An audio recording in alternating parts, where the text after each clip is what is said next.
Good morning সবাইকে। আজ ফেব্রুয়ারির 13 তারিখ 2024,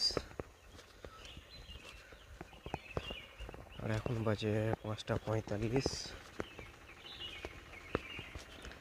আমি বাড়ির দিকে রওনা দিয়েছি, মানে আমি বাড়ির কাছাকাছি চলে এসেছি। বাট একটা জিনিস আমি শেয়ার করতে চাই। তা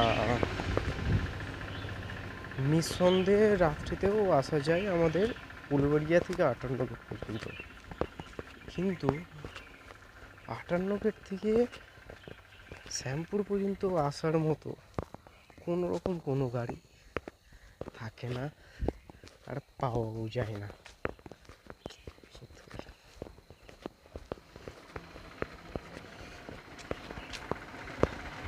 ভাবলেই